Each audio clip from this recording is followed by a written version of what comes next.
Assalamualaikum warahmatullahi wabarakatuh. Saya Ega Fajar Wicaksono, mahasiswa Teknik Lingkungan Universitas Jember. Di sini saya akan menjelaskan tentang retrifikasi pada aplikasi ArcGIS. Yang pertama ada pengertian. Retrifikasi atau proyeksi peta adalah cara memindahkan sistem paralel atau garis lintang dan meridian atau garis bujur berbentuk bola atau globe ke bidang datar, yaitu peta. Hasil pemindahan dari globe ke bidang datar ini akan menjadi peta. Pemindahan dari globe ke bidang datar harus diusahakan akurat. Agar kesalahan diperkecil sampai tidak ada kesalahan, maka proses pemindahan harus memperhatikan syarat-syarat di bawah ini. Yang pertama, bentuk-bentuk di permukaan bumi tidak mengalami perubahan atau harus tetap, persis seperti pada gambar peta globe di bumi. Nomor 2, luas permukaan yang diubah harus tetap. Dan terakhir, jarak antara satu titik dengan titik lain di atas permukaan bumi yang diubah harus tetap. Bila diminta untuk memetakan seluruh permukaan bumi, maka akan dituntut harus tepat. Di sini ada macam-macam proyeksi peta. Berdasarkan sifat asli yang dipertahankan, ada proyeksi ekuivalen adalah luas daerah dipertahankan sama. Artinya luas di atas peta sama dengan luas di atas muka bumi dikalikan skala. Yang kedua, proyeksi konform artinya bentuk-bentuk atau sudut-sudut pada peta dipertahankan sama dengan bentuk aslinya. Yang ketiga, proyeksi equidistan artinya jarak-jarak di peta sama dengan jarak di muka bumi dikalikan skala. Yang kedua, berdasarkan kedudukan sumbu simetris. Yang pertama, proyeksi normal apabila sumbu simetrisnya berhimpit dengan sumbu bumi. Proyeksi miring apabila sumbu simetrinya membentuk sudut terhadap sumbu bumi. Yang ketiga, proyeksi transversal apabila sumbu simetrinya tegak lurus pada sumbu bumi atau terletak di bidang ekuator. Proyeksi ini disebut juga proyeksi ekuatorial. Yang ketiga, berdasarkan bidang asal proyeksi yang digunakan. Ada proyeksi zenital atau azimutal. Adalah proyeksi yang menggunakan bidang datar sebagai bidang proyeksinya. Proyeksi ini menyinggung bola bumi dan berpusat pada satu titik. Ciri-ciri proyeksi azimutal adalah yang pertama, garis bujur sebagai garis lurus yang berpusat pada kutub. Yang kedua, garis lintang digambarkan dalam bentuk lingkaran yang konsentris mengelilingi kutub. Sudut antara garis bujur yang satu dengan yang lainnya pada peta besarnya sama. Seluruh permukaan bumi jika digambarkan dengan proyeksi ini akan berbentuk lingkaran. Di sini ada proyeksi azimutal dibedakan jadi 3 macam, yaitu yang pertama, proyeksi azimut normal yaitu bidang proyeksinya menyinggung kutub. Proyeksi azimut transversal yaitu bidang proyeksinya tegak lurus dengan ekuator. Dan yang ketiga, proyeksi azimut oblik yaitu bidang proyeksinya menyinggung salah satu tempat antara kutub dan ekuator. Di sini terdapat 3 gambar. Yang pertama ini A adalah yang menyinggung kutub atau azimut normal. Yang gambar kedua merupakan azimut transversal. Yang ketiga merupakan azimut oblik. Yang kedua ada proyeksi kerucut atau conical projection. Proyeksi kerucut yaitu pemindahan garis-garis meridian dan paralel dari suatu globe ke sebuah kerucut. Untuk proyeksi normalnya cocok untuk memproyeksikan daerah lintang tengah atau miring. Proyeksi ini memiliki paralel melingkar dengan meridian berbentuk jari-jari. Paralel berwujud garis lingkaran sedangkan bujur berupa jari-jari. Di sini terdapat gambarnya proyeksi kerucut. Yang ketiga ada proyeksi kerucut. Dibedakan jadi 3 macam, yaitu proyeksi kerucut normal atau standar, yaitu jika garis singgung bidang kerucut pada bola bumi terletak pada suatu paralel. Yang kedua, proyeksi kerucut transversal jika kedudukan sumbu kerucut terhadap sumbu bumi tegak lurus. Yang ketiga, proyeksi kerucut oblik atau miring jika sumbu kerucut terhadap sumbu bumi berbentuk miring. Di sini ada yang gambar dari proyeksi kerucut standar. Yang di tengah ini merupakan transversal dan C adalah yang oblik. Di sini ada proyeksi silinder atau tabung. Proyeksi silinder adalah suatu proyeksi permukaan bola bumi yang bidang proyeksinya berbentuk silinder dan menyinggung bola bumi. Apabila pada proyeksi ini bidang silinder menyinggung khatulistiwa, maka semua garis paralel merupakan garis horizontal dan semua garis meridian merupakan garis lurus vertikal. Jadi yang gambar atas ini adalah merupakan proyeksi silinder murni, yang di sini di bawahnya merupakan skema proyeksi silinder, dan yang gambar di bawah yang paling besar ini merupakan peta hasil proyeksi silinder. Di sini ada penggunaan proyeksi silinder mempunyai beberapa keuntungan, yaitu yang pertama dapat menggambarkan daerah yang luas, yang kedua dapat menggambarkan daerah sekitar khatulistiwa, yang ketiga daerah kutub yang berupa titik digambarkan seperti garis lurus, yang keempat makin mendekati kutub makin luas wilayahnya.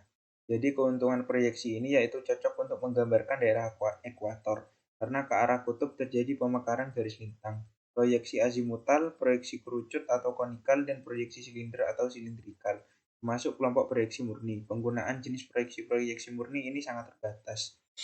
Yang selanjutnya ada proyeksi gubahan atau proyeksi arbitrari. Proyeksi ini digunakan untuk menggambarkan peta-peta yang kita jumpai sehari-hari, merupakan proyeksi atau rangka peta yang diperoleh secara perhitungan. Terima kasih, sekian dari saya materinya. Untuk selanjutnya kita langsung menuju ke aplikasi ArcGIS. Baik, saya sekarang sudah masuk di aplikasi GIS. Jadi sekarang kita melakukan proyeksi peta di aplikasi GIS. Yang pertama ini kita langsung ambil saja file template-nya di katalog di folder connection. Saya simpan di file Kabupaten Jember. Kita cari filenya ini, contoh land use. Kita langsung drag saja di sini. Kita pencet OK. Oke, di sini sudah tampak ya template land use-nya yang akan kita proyeksikan. Langsung saja kita lakukan proyeksi petanya. Yang pertama, kita pilih dulu titik atau wilayah koordinatnya. Langsung ketik view, ke data frame properties, kita klik. Nah, di sini kita langsung ke project coordinate system. Kita pilih UTM. Pilih yang WGS 1984. Nah, kita pilih Southern. Lalu kita pilih zona 49S karena memang wilayah yang akan kita proyeksikan itu ada di WGS 1984 UTM Zone 49S. Langsung kita klik OK. Nah, sudah nih. Untuk selanjutnya kita ke georeferencing. Jadi georeferencing ini apa? Georeferencing merupakan proses pemberian referensi pada data spasial. Biasanya georeferencing dilakukan karena sebagian data spasial belum memiliki referensi geografis. Proses ini biasanya dilakukan terhadap data raster berupa astra satelit, peta scanning, atau peta berfolder, atau JPEG. Georeferencing biasa dikenal sebagai koneksi geometrik atau rektifikasi seperti yang kita lakukan sekarang. Nah, jadi untuk georeferencing ini langsung saja kita klik, kita matikan auto adjust-nya. Ini kita langsung matikan. Nah, udah. Setelah kita matikan auto adjust-nya, kita menuju add control point untuk menambahkan proyeksi petanya. Langsung klik.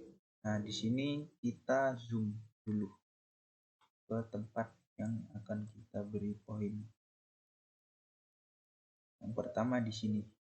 Kita langsung caranya itu klik kiri. Setelah diklik kiri langsung kita klik kanan. Di sini input X dan Y. Nah, di sini X dan Y ini adalah titik koordinat yang akan kita berikan di peta ini. Langsung saja kita beri sesuai dengan apa yang ada di gambar. Di sini ada 440.000. Kita sebutkan sesuai angkanya saja ya. Di sini ada untuk Y-nya 9, 22, 5, 6. Nah, untuk titik yang kedua, kita pilih titik yang ada di bawah. Langsung kita klik saja, klik kiri, langsung klik kanan. Langsung input dan input XY lagi. Untuk enter koordinat X, kita langsung saja pencet. Nah, untuk Y-nya kita tulis lagi sama.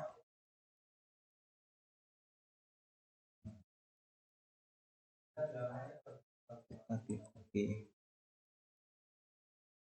Yang titik ketiga kita ambil di sebelah kiri bawah. Kita klik kiri dulu, langsung klik kanan, input X dan Y lagi. Ambil atau ketik sama sesuai yang ada di gambar. Untuk X-nya kita ambil 26 dan Y-nya kita ambil sama seperti yang ada di gambar juga. Kita klik OK. Lalu kita ambil titik terakhir yang ada di pojok kiri atas. Kita klik kiri, klik kanan, input X dan Y. Sini untuk X sama, kita ambil dan Y-nya. Oke. Nah, kan sudah, langsung kita zoom out. Nah, untuk tahap selanjutnya yaitu kita matikan dulu auto adjust-nya. Mohon maaf, kita hidupkan lagi untuk auto adjust-nya.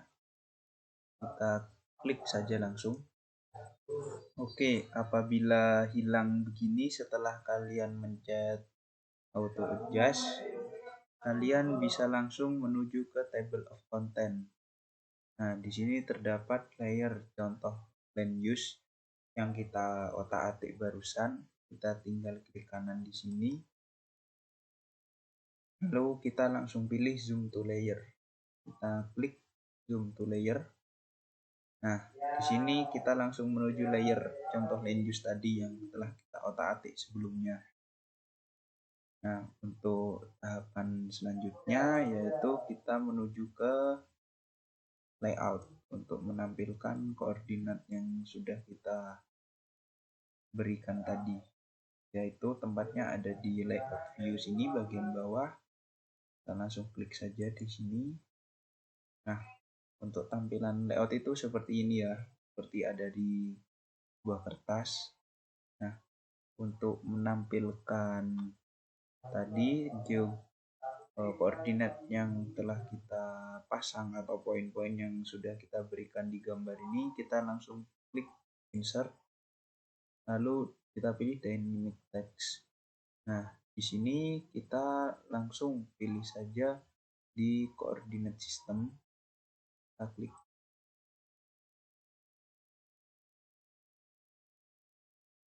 Nah, di sini tulisannya kan nggak jelas, bisa langsung kita pindahin. Caranya tinggal kita drag saja ke atas. Nah, di sini bisa kita zoom.